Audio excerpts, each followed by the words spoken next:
all your photo, video, and voiceover needs, check out the fine folks at Blueberry Productions.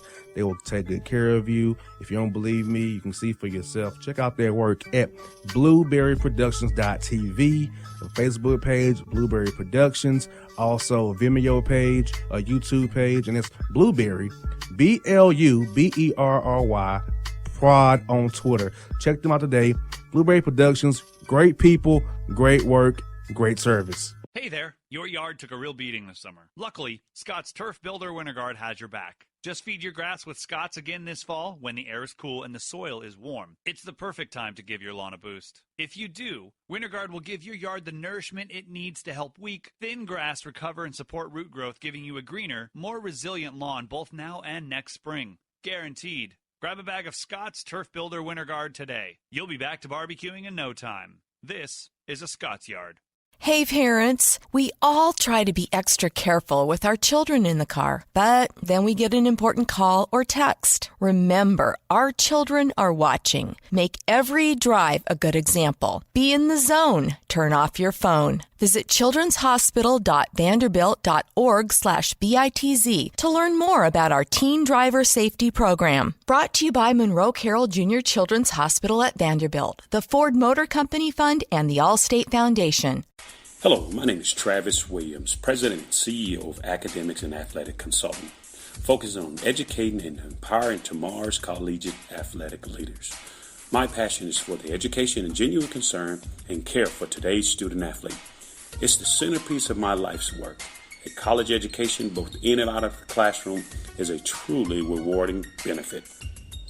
For more information on AAC, you can go to www.academicsandathleticsconsulting.com.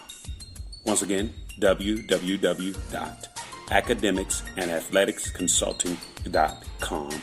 Or you can follow me on Facebook at Academics and Athletic Consulting, or Twitter at Coach TWill24, or Instagram Travis L. Williams 24. Or you can call me at 404-542-6079. Once again, AAC is very proud to partner with J.R. McHenry of the Bossman Radio Show, covering sports and entertainment across the country.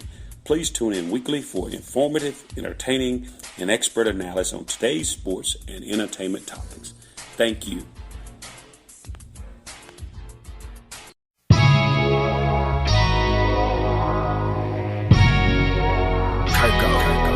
Thanks.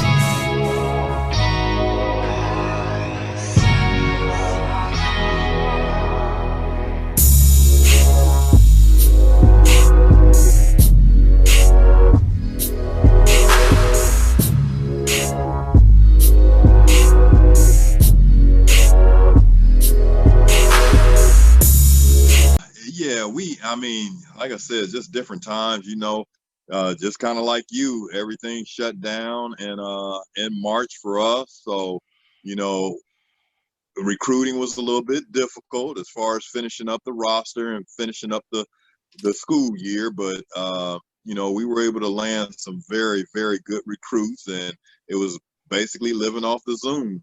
Every single week it seemed like we were always Zooming somebody and just recruiting that way. And then throughout the summer, it continued as we tried to figure out the rest of our roster. And, right now we are back in school, but, the first week, everything was online. But everybody's moved into the dorm. So, but we actually won't start anything until after Labor Day. So we want to make sure everybody's safe, doing the safety protocols, doing the testing, and so just obviously it's always safety first right now. Most definitely. Now, Coach, looking at your program, so talk to us about how March was for you guys. Like I said, for me, it was shut down on my birthday. For you guys, how was that trying to get the guys going from being on campus to going home to having to finish up the semester strong virtually, because they're not used to that, having to be at home and maybe not have the things they have on campus. So how was that for you and your team, man, doing that shutdown period there in the spring? Well, it happened real fast. As a matter of fact, we we actually had started the SWAC tournament, the first round of the SWAC tournament, and we were out in Houston. We were playing Prairie View. That game didn't go too well, so so we started getting texts. The athletic director started getting texts, basically saying, as soon as you get back on campus, the players, they need to, start going to their dorms, and basically 2 or 3 days they need to be packed up and off campus. And I think we were maybe a week away from spring break. So, now they had to get used to going to class online. And, with a lot of players, that can be difficult, if you've never really done online before. I know I would have struggled back in the day. I know I would have struggled. I needed to be in class right there in front of the teacher taking notes. But for the most part, our guys adjusted, and then, they actually finished up real strong for the spring semester academically. But it was a whole nother issue just trying to develop a summer program for all the guys, because you couldn't be around anyone. So now you're just doing a lot of individual stuff in your driveway. And, if you're fortunate enough to have a basketball goal, at your house, you could get some shots up, but everybody couldn't do that. So, really for the first, I'm going to say March and April and really May, they were really just shut down. It couldn't really go anywhere, couldn't really do anything other than just maybe trying to stay in somewhat of a conditioning by, running some miles or running some sprints in the street. So it was an adjustment. Most definitely. Close your academic advisor for helping your team out, because that role was very crucial during the shutdown period for a lot of teams, because without that academic advisor, man, those grades could have went south. But having that support has to make you feel good knowing that your guys stepped up, even though it's adverse situation that your guys stepped up for you and got to have the job done academically still. Yeah. Our academic advisor did a great job of staying in contact with the coaches, and how we've always run our academic program within the program is each coach is assigned probably about 4 players, and it's their job to stay on top of the players. They got to go on their blackboard every day just to make sure that they're turning in their assignments, doing their assignments, and making sure they know when the players' tests are, and reminding the players, you got to log into class at 8 o'clock, 9 o'clock, 10 o'clock, and so forth, so on. So, our coaches did a great job, and our academic advisors did a great job with that. Now, Coach, it's been some rough times here in our country beyond the pandemic. You're at HBCU school coaching a lot of young black men. So how are you and your staff kind of try to teach your young players about life? Because life really came at us fast with the pandemic and all the killings of black people we've had this spring and early summer here. So how did you guys kind of approach this, kind of teach your young men about also that adversity of the pandemic, but also the adversity of life that they have coming for them once they took off the jersey, wearing Alabama and A&M? They just regular black guys like you and me. Once we took off our Hawks gear, your Alabama A&M gear, we're black men in America. Exactly. So how did you go about explaining that to your young men this spring and summer? Well, one of the things that we did actually as a athletic program, and this probably would have been about maybe two or 3 weeks after the George Floyd incident, we actually kind of had like a town hall meeting with all the athletes to where they could just kind of voice their opinions. I was on the panel. We actually had 2 student athletes on the panel, and we had our captain of the A&M police on the panel, who happens to be a black man. So, to where we could just air out some things and discuss some things. And me and my coaching staff also in our Zoom meetings with the team, I would go over a lot of things. It's just far as, it's okay, and it was okay to go out and voice your opinion and be involved in the protest, but yet and still, you still have to be safe and still follow the rules. You Mm-hmm. know, you can do those things and still be safe. And I just kept preaching to them, you always want to protect yourself. You know, you want to walk up out of there being safe. And so, you know, our players, they did a good job of just listening, voicing their opinions. You know, and then obviously one of the main things that I kept stressing to my players is make sure everyone is registered to vote. You know, Most and we definitely. just kept stressing that. And right now we've got 100% registration as far as players registered to vote, and the parents also, their parents also help with that. So you know, we're ready to rock and roll come November 3rd. Most definitely, and you know, so important to get young guys engaged in the voting process, because a lot of them, Gen Zs, a little younger than me, who's a millennial, are not involved in the process. So the fact that Yeah. their staff actually got them involved in the process, taught them that their vote does matter, because it starts locally, state, and federal. And we've Yeah. seen that, right, with how the pandemic is being treated, that local and state really does matter, especially what's going on in Georgia. I'm not going to talk about your state, but what's going on in Georgia for Yeah. sure. You know, so Yeah. it's very important they get engaged in it now, because you might not think it means a lot, but a little bit of organization and mobilization can get stuff moving in the right direction for you and change things around about who gets in and who doesn't get in. Oh, and I agree 100%. And, you know, one of the things that I was telling every last one of the parents, because obviously we've got players, you know, that are not from Alabama. So now they're going to have to look at possibly voting by mail. And we know what's going on with that around the nation. So I just encouraged our parents to make sure you know exactly the time frame, what they got to do to get that ballot in early. But I've already told our players, you know, that particular day we're completely off. So if you're within driving distance and you need to drive home that night before to cast your vote, I'm okay with that, because we won't be doing anything on November 3rd. We are completely off. Most definitely, Coach, and I feel like, you know, you've been in Alabama A&M, historically black college, and I've been in Alabama, a state where civil rights was at the forefront in black history. Have you talked to you guys about the black history of Alabama and in the movement there, because they're a historic state. Same over here in Georgia, in Atlanta, right here, civil rights, one of the hubs of the movement was right here in Atlanta, Georgia. So Selma and Montgomery and Black Belt, Alabama. So you spend time talking to guys about that as well, because they have to really learn their history, right? They're staying on historic grounds where they are right now.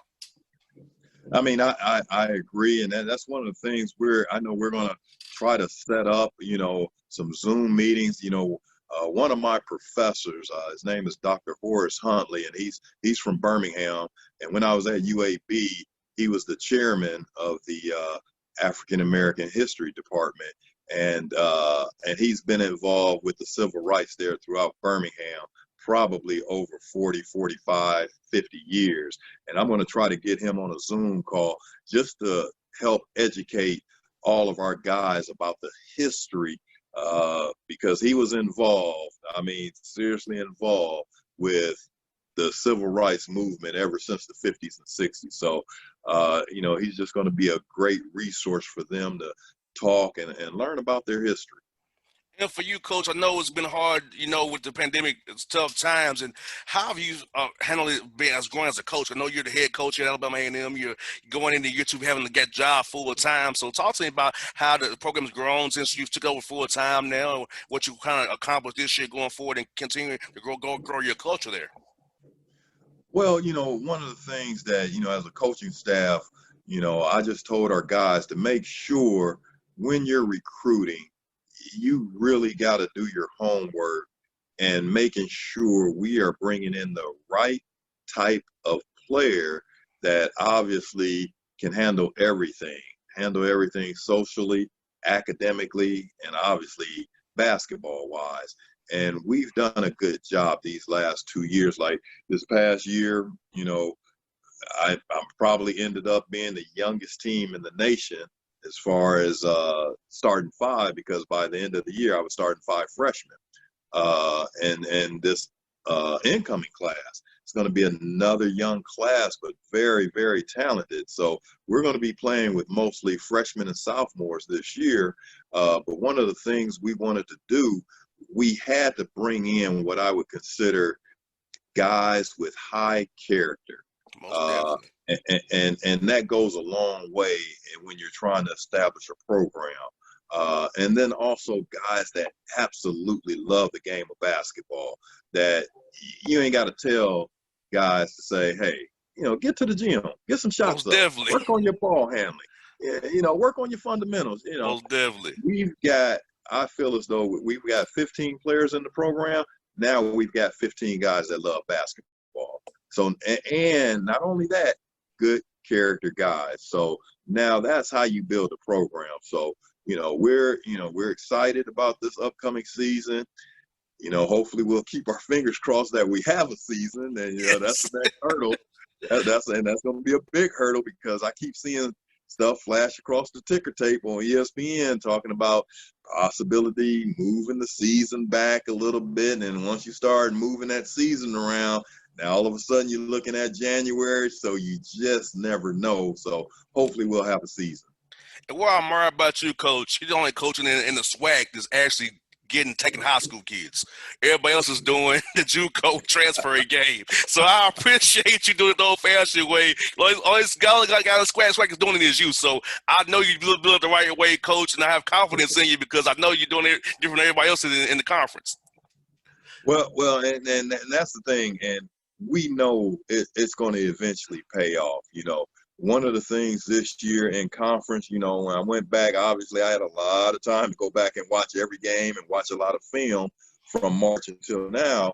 And we ended up losing 8 games by 10 or less in conference. So we know we're right there. We're heading in the right direction.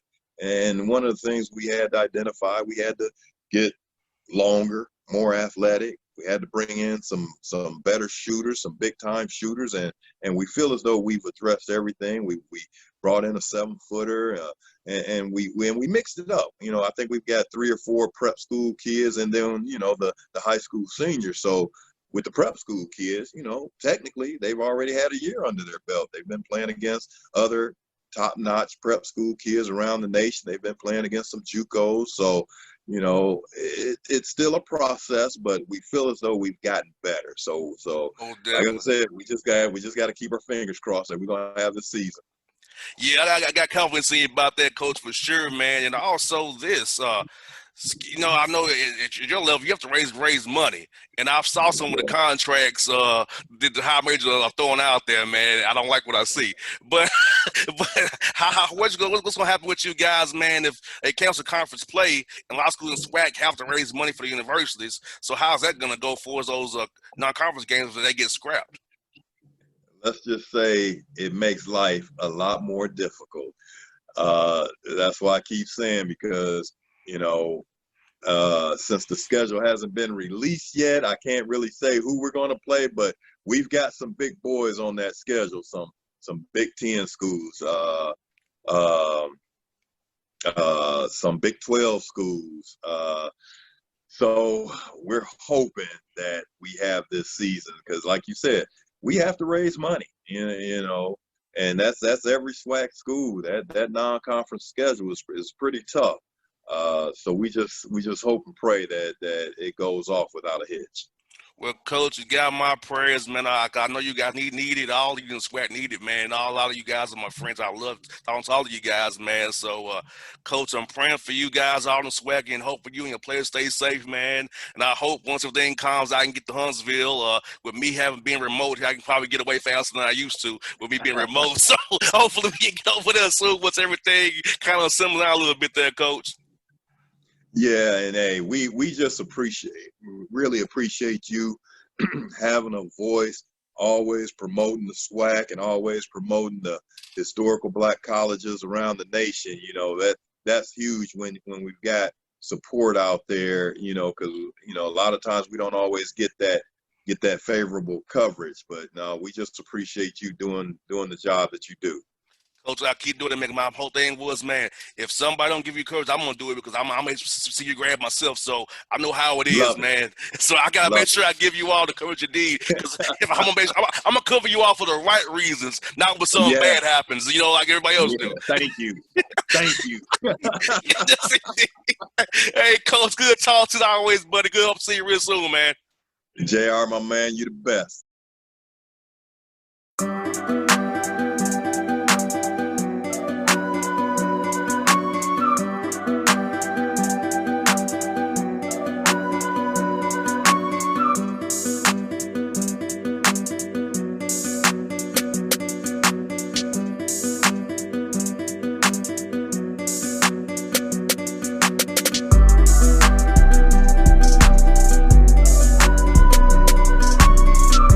Hip-hop fans, I got a great album for you. The debut album from Family Grind ENT, True Speech and 313 Fresh. We're going to give you 2 discs, 33 songs of pure, genuine hip-hop. Album is available on iTunes, Amazon, Google Play, illstreetrex.com, and streaming live right now on Rhapsody, Beats Music, Spotify, Xbox Music, Slacker Radio, and SoundCloud. Check them out today, True Speech and 313 Fresh, Family Grind ENT. Believe in it, get it. A gorgeous tan from Suntan City gives you an inner glow that relights the fire when you run into your first crush. Vicky, who was that? An old boyfriend. Lucky you just tanned at Suntan City. Lucky he's single. We're doing lunch tomorrow. Won't be single for long then. During Tour of the City, try all 5 tans, including spray tan, for just $4.99. Restrictions may apply. Click to buy now. Suntan City, let yourself shine. When you're a teen, you finally get to make some of your own decisions. Who are you going to hang out with? What do you want to be? Are you going to glance at that text while driving? Remember, a split second is all it takes for something tragic to happen. Be in the zone. Turn off your phone. Visit childrenshospital.vanderbilt.org/BITZ to learn more about our teen driver safety program. Brought to you by the Monroe Carroll Jr. Children's Hospital at Vanderbilt, the Ford Motor Company Fund, and the Allstate Foundation. It's maybe the night that my dreams might let me know. All the stars are closer. All the stars are closer. Tell me what you gonna do to me. Confrontation ain't nothing new to me. You could bring a bullet, bring a sword, bring a morgue, but you can't bring the truth to me. Alexa, play Kendrick Lamar and SZA. Okay. Maybe the night that my dreams might let me know. All the stars are closer. With Amazon Music, a voice is all you need. Get tens of millions of songs. Download the Amazon Music app today. Yeah, it's your man JC, the host with the most, baby, and it goes down each and every Saturday night right here in the city of Memphis. That's right, y'all. It goes down at Clicks Sports Bar Memphis, baby. 3705 Malco Way, Memphis, Tennessee, 38125. Come out and join us, the Three Kings, each and every Saturday night for the livest karaoke in the city. Everybody gets in free till 10 p.m. Only $5 after. Great food. We got drink specials. We got all kind of games, man. We got the pool tables popping. Whatever you want, we got you, man. Come on out. Have a good time with us each and every Saturday night. That's Clicks Sports Bar, Memphis.